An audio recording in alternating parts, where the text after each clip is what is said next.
السلام علیکم ورحمۃ اللہ وبرکاتہ۔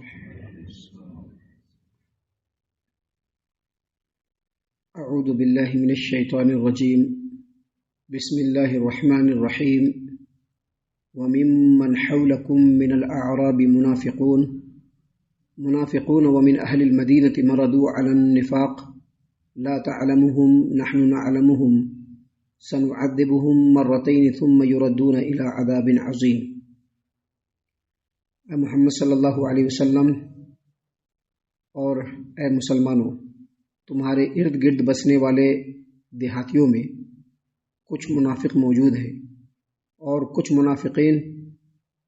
خود مدینہ میں بھی موجود ہیں جو اپنے نفاق پر اڑے ہوئے ہیں۔ انہیں آپ نہیں جانتے ہیں، ہم ہی جانتے ہیں، اور جلد ہی ہم انہیں 2 مرتبہ سزا دیں گے اور وہ بڑے عذاب کی طرف لوٹائے جائیں گے۔ محترم سامعین کرام، جیسا کہ آپ تمام کو یہ بات معلوم ہے کہ اس صورت کریمہ میں جب اللہ تبارک و تعالیٰ نے اس صورت کریمہ کو نازل فرمایا تو اس وقت مسلمان ایک مضبوط قوم کی شکل میں اور اسلامی ریاست ایک مضبوط ریاست کی شکل میں لوگوں کے سامنے بالکل واضح ہو گیا تھا۔ سامعین کرام، اس صورت کریمہ کے آغاز میں ہی اللہ تبارک و تعالیٰ نے سب سے پہلے مسلمانوں کو کفار و مشرکین سے برات کا اظہار کرنے کا حکم دیا، اور اس کے بعد اسی صورت کریمہ میں لگاتار اللہ تبارک و تعالیٰ نے مدینہ میں بسنے والے اور مدینہ کے ارد گرد رہنے والے جو منافقین ہیں ان کے صفات کو بیان فرمایا، ان کی قلعی کھولی، ان کی نشانیوں کو بیان فرمایا۔ بیان فرمانے کا مقصد یہ کہ سماج و معاشرے کے اندر جو منافقین ہوتے ہیں وہ اسلامی سماج و معاشرے کے لیے انتہائی خطرناک ہوتے ہیں۔ آپ مدینے کی جو اسلامی تاریخ ہے، جب سے اللہ کے رسول صلی اللہ علیہ وسلم مدینہ پہنچے اس کے بعد سے لے کر کے نبی صلی اللہ علیہ وسلم کے زمانے تک اور نبی صلی اللہ علیہ وسلم کے زمانے کے بعد تک بھی آپ دیکھیں گے کہ بہت سارے حادثات، بہت سارے حالات صرف منافقوں کی چپقلش کی وجہ سے، ان کی سازشوں کی وجہ سے رونما ہوا۔ کئی مرتبہ منافقین نے نبی صلی اللہ علیہ وسلم کو یہودیوں کے ساتھ مل کر کے مارنے کی کوشش بھی کی، لیکن اللہ تبارک و تعالیٰ نے آپ صلی اللہ علیہ وسلم کی حفاظت فرمائی۔ سامعین کرام، یہ بھی ایک بڑی بات ہے کہ نبی صلی اللہ علیہ وسلم کے زمانے میں بھی اور بعد کے زمانوں میں بھی جو منافقین ہوتے ہیں، چونکہ وہ مسلمانوں کا لبادہ اڑے ہوتے مسلمانوں کے بیچ میں رہتے ہیں اور اسلام کا لبادہ اڑ کر کے رہتے ہیں، تو لوگ ان کو پہچان نہیں پاتے۔ اللہ تبارک و تعالیٰ نے اس آیت کریمہ میں بھی منافقین کے بارے میں ذکر فرمایا، اور نبی صلی اللہ علیہ وسلم کو خصوصی طور پر یہ فرمایا کہ نبی صلی اللہ علیہ وسلم آپ ان کو نہیں جانتے ہیں، ہم ان کو جانتے ہیں۔ جنگ تبوک سے واپسی کے بعد اللہ تبارک و تعالیٰ نے بطور خاص پیارے رسول صلی اللہ علیہ وسلم کو 14 یا 15 منافقوں کا نام وحی کر کے بتلایا۔ اوپر سے وحی نازل فرما کر کے اللہ تبارک و تعالیٰ نے 14 یا 15 منافقین کا نام بتلایا،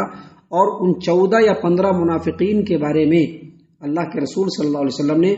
حذیفہ بن یمان رضی اللہ عنہ کو لکھ کر کے لکھوا دیا کہ یہ 14 یا 15 آدمی جو ہے یہ منافقین میں سے۔ محترم سامعین کرام، یہاں پر اللہ تبارک و تعالیٰ نے اپنے پیارے رسول صلوات اللہ وسلامہ علیہ ان کو مطلع کرتے ہوئے اور مسلمانوں کو مطلع کرتے ہوئے فرمایا کہ وَمِمَّنْ حَوْلَكُمْ مِنَ الْأَعْرَابِ مُنَافِقُونَ، تمہارے ارد گرد بسنے والے دیہاتی لوگ جو ہیں ان میں کچھ منافق موجود ہیں، یعنی جو دیہاتی لوگ ہیں ان میں بھی کچھ منافق موجود ہیں۔ اور آگے اللہ تبارک و تعالیٰ نے فرمایا وَمِنْ أَهْلِ الْمَدِينَةِ، اور خود مدینہ میں بھی کچھ منافقین موجود ہیں۔ آگے اللہ تبارک و تعالیٰ نے فرمایا کہ جو تمہارے ارد گرد بسنے والے دیہاتوں میں منافقین موجود ہیں اور جو مدینے کے اندر منافقین موجود ہیں، مردو علی النفاق، وہ اپنے نفاق کے اوپر بالکل اڑے ہوئے ہیں، مضبوطی سے قائم ہیں۔ یعنی اللہ تبارک و تعالیٰ نے فرمایا کہ یہ جو منافقین ہیں جو تمہارے ارد گرد دیہاتوں میں بسنے والے ہیں اور جو مدینے کے اندر ہیں، یہ اتنے ہوشیار ہیں اور اتنے چالاک ہیں اور ان کا نفاق اتنا گہرا ہے کہ لوگ ان کو پہچان نہیں پاتے، اور آپ بھی نہیں پہچان پائیں گے نبی صلی اللہ علیہ وسلم۔ اور آگے مزید فرمایا کہ اس کے باوجود یہ منافق لوگ جو ہیں وہ اپنی منافقت پر مضبوطی سے اڑے ہوئے ہیں۔ مردو علی النفاق کا مطلب ہے مضبوطی سے اڑے ہوئے رہنا۔ یہ مردو قرآن کریم میں اللہ تبارک و تعالیٰ نے 2 مقام پر، ایک مقام پہ مرید اور ایک مقام پہ مارد، اللہ تبارک و تعالیٰ نے نازل فرمایا ہے یہ شیطان کے لیے، اور مرید اور مارد کا جو لفظ شیطان کے لیے استعمال ہوا ہے، اس کا مطلب ہوتا ہے کہ اگر کوئی شخص یا کوئی بھی کسی چیز کے اوپر اڑ جائے، کسی چیز کے اوپر سرکش ہو جائے، کسی چیز کے اوپر جابر ہو جائے، تو اس کو مارد یا مرید کہا جاتا ہے، اور اسی کو کہا جاتا ہے مرد فلان علی اللہ، فلاں آدمی اللہ تبارک و تعالیٰ کے حکم کے خلاف اڑ گیا۔ تو اللہ تبارک و تعالیٰ نے یہاں پر منافقوں کے لیے اس لفظ کو استعمال کرتے ہوئے فرمایا کہ اے محمد صلی اللہ علیہ وسلم، آپ کے اور مسلمانوں، تم لوگوں کے ارد گرد بسنے والے دیہاتوں میں کچھ منافقین موجود ہیں، اور مدینے میں بھی کچھ منافقین موجود ہیں، مردو علی النفاق، جو اپنے نفاق پر اڑے ہوئے ہیں۔ اللہ تبارک و تعالیٰ نے فرمایا لا تعلمہم، اے محمد صلی اللہ علیہ وسلم، آپ ان کو نہیں جان سکتے۔ کیوں نہیں جان سکتے؟ کیونکہ وہ اپنی منافقت کو چھپائے ہوئے ہیں اور اسلام کا لبادہ اڑے ہوئے ہیں۔ اور آگے مزید فرمایا ہم ہی انہیں جانتے ہیں، یعنی اللہ تبارک و تعالیٰ تو دلوں کے راز تک کو جانتا ہے، ہر چیز کے بھید تک کو جانتا ہے، اس لیے اللہ تبارک و تعالیٰ نے فرمایا کہ آپ لوگ ان کو نہیں جانتے، ہم ان کو جانتے ہیں۔ اور آگے اللہ نے فرمایا کہ سنعذبہم مرتین، ہم ان کو 2 مرتبہ عذاب دیں گے۔ کتنی مرتبہ عذاب دیں گے؟ 2 مرتبہ۔ یہاں پر 2 مرتبہ عذاب دیں گے، اس کے بارے میں مفسرین کے جو اقوال ہیں اس میں سے ایک قول یہ ہے کہ اگر عذاب سے مراد جن سے عذاب لیا جائے گا تو یہ جو منافقین ہیں ان کو ایک مرتبہ دنیا میں عذاب ہوگا اور دوسری مرتبہ قبر میں عذاب ہوگا، ایک مرتبہ دنیا میں اور دوسری مرتبہ قبر میں، یعنی آخرت کا جو بڑا عذاب ہے اس سے پہلے ان کو 2 مرتبہ عذاب سے دوچار ہونا پڑے گا۔ اور اگر یہاں پر 2 مرتبہ عذاب سے مراد دنیا میں ہی عذاب لیا جائے تو یہ جو منافقین ہیں ان کو اپنے اولاد کے سامنے اور تمام مسلمانوں کے سامنے جب ان کے نفاق کی قلعی کھلتی ہے تو سب کے سامنے شرمندہ ہونا پڑتا ہے۔ ایک یہ ان کے لیے عذاب ہے، اور دوسرا اللہ تبارک و تعالیٰ اسلام کو سربلند فرماتا چلا جا رہا ہے، اسلام کو مضبوط طاقت بناتا چلا جا رہا ہے، یہ بھی ان منافقوں کو پچ نہیں رہا ہے، تو اللہ تبارک و تعالیٰ نے فرمایا کہ یہ بھی عذاب ہے۔ اللہ نے فرمایا کہ ان منافقوں کو ہم 2 مرتبہ عذاب دیں گے، ثم یردون الی عذاب عظیم، اور پھر یہ لوگ آخرت میں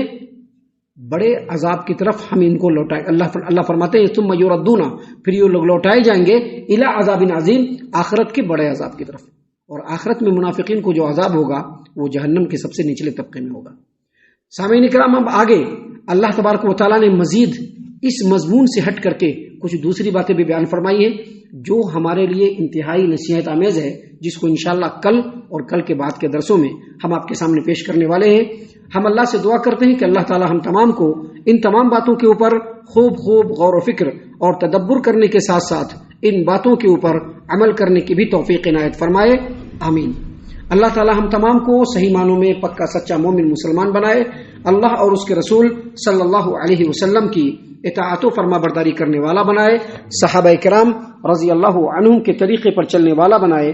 جنت الفردوس میں جگہ عطا فرمائے۔ اے اللہ ہم تمام کو جہنم سے پناہ دے، اے رب العالمین ہم تمام کو جہنم سے پناہ دے، اے مالک الملک ہم تمام کو جہنم سے پناہ دے، آمین یا رب العالمین، وما علینا الا البلاغ المبین۔ الذي نزل الفرقان على عبده ليكون للعالمين نذيرا